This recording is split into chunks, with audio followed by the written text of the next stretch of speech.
Tentu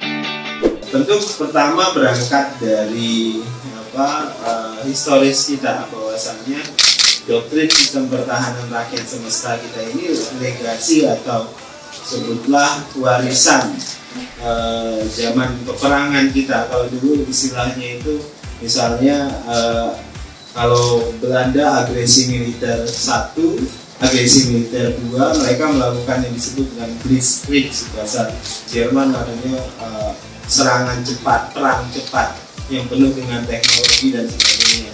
Sedangkan kita pada agresi militer kedua itu menggunakan pendekatan Weak-Risk. Weak-Risk itu ya military war, artinya itu pertahanan semesta, semua kekuatan, semua sumber daya digunakan. Misalnya dalam contohnya perang agresi militer kedua itu kita menggunakan pendekatan perang semesta, semua komponen rakyat ikut. Sedangkan kalau agresi militer pertama kita bisa melihat ada agak brutal dalam tanda kutip, karena kalau kita lihat ada Bandung Lautan Api, kemudian macam-macam gitu ya.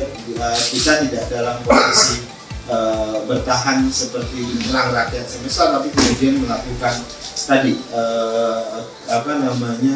seperti contohnya Bandung Lautan Api tadi.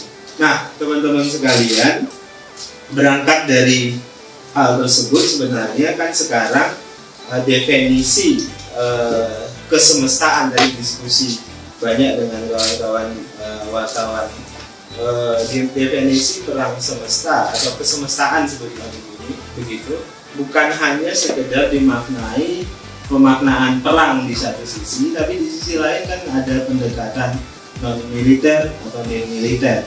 Jadi teman-teman sekalian, kesemestaan ini misalnya dalam konteks tadi kita punya bela negara, bagaimana kemudian melibatkan seluruh kelompok masyarakat untuk memanfaatkan potensi yang mereka miliki itu untuk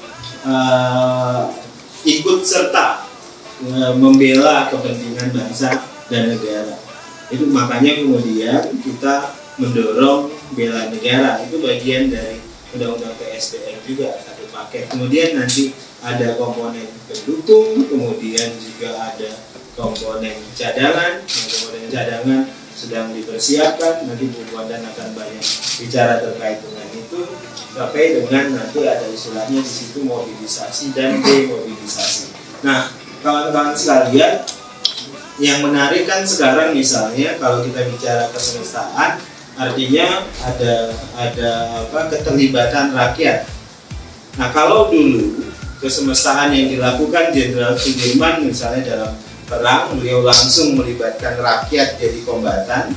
Nah, sekarang kan kita itu dibatasi oleh hukum internasional perang. Nah, jadi rakyat biasa itu tidak bisa diserang atau tidak bisa disakiti dan sebagainya. Nah, sehingga kesemestaan hari ini dari sisi perang itu memang harus melibatkan militer. Nah, itulah sebabnya ada Komcat salah satunya, nanti kita bicara di situ.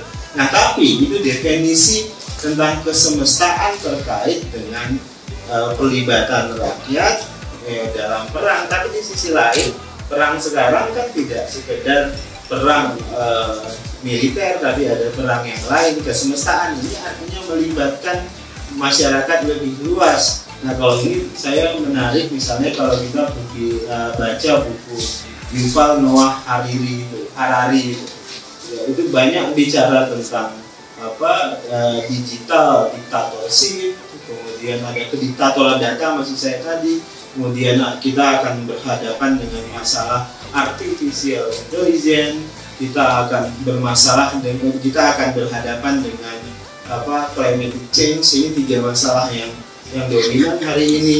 Nah, bagaimana peran masyarakat di situ? Nah, itu juga bicara tentang kesemestaan sebenarnya. Jadi hari ini yang kita hadapi di luar militer tentu adalah, pertama tadi saya sebut adalah ada fakta digital diktatorship, bahwasannya perang data itu sangat penting, luar biasa. Hari ini bahkan Harari bisa secara sarkas menyebutkan beberapa negara tidak membutuhkan tentara untuk berperang. Mereka menggunakan kecanggihan artificial intelligence untuk breakdown atau membuat kalah negara-negara tertentu.